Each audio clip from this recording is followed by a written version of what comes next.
Makuru gabo sha. Giza! Bangiraho mugiye bagiye cyangwa. Fukama hasi.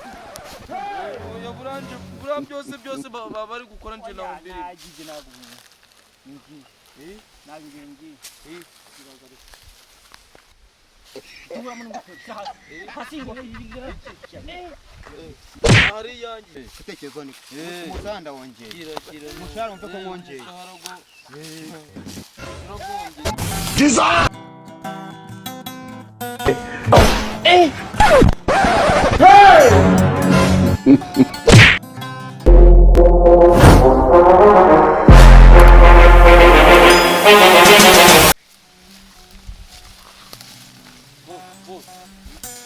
Ariko nje buri ibicuro byaje gute ibicuro ibicuro mu bwonko bwa byaje pe urumva biri gutigita kuko nje narebye sanga wenda ko biramfunga nakugiraho inama niyihe buri boss ari kutanyumvira ubusa oya tugomba kungura ibitekerezo kuko tuba dushaka umwanzi waza kudutera ngo natwe turwane nawe ibintu byo kwirirwa ndakwirukanka inyuma nje ndi kumva atari ubwiciza uramutse nabonye ari ubishoboye uri bamurinze uriya nahazi ku Rwanda kuko uriya yamukubise aramutsinda hazi kari byo nje tusubireyo nje murinde cyo murinde agura tugenda ndize aha ariko se katazi kurwana oya ariko si wapi kutekezo ni umusanda wongeye mushara umve ko mwongeye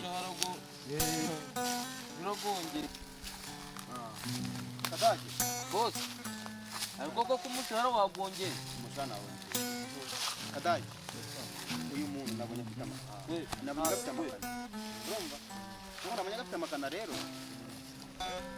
reka wowe ugende murekeze kubera ko yinguye ndabona yanakwica koza n'imigeri yaguye hano hepfo ubonye imigeri zose yaguteye reka sigare amurinze nyuma tugende sindiyo okay nagucike nubwo bari kubanza bamujidaguye ubwo bari kufite mu maso gawe naho ari ubwicihe tugende ikihebe nabwo bakigeraga mu maso gacu hejuru kidakitaho kiteho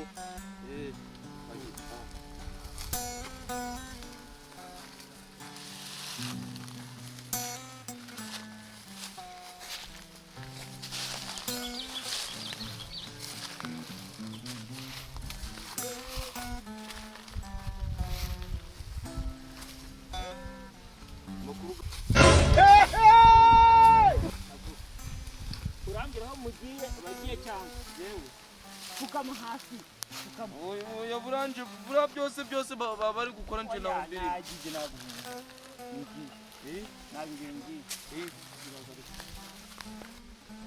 Tuwa mun ngufasha. Hasingo iki cyanyuka. ari yanjye Uramotra hasi. Nyaga nyumboni bagushya hanze. Yes boss.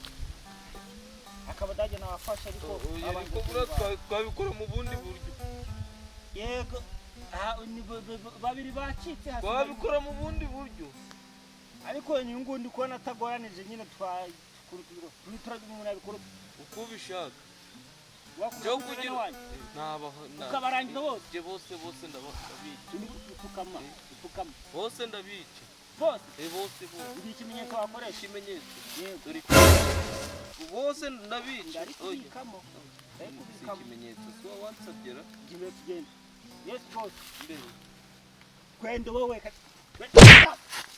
mbunda sikari njoro yifite gimbere tugende wowe yes sawa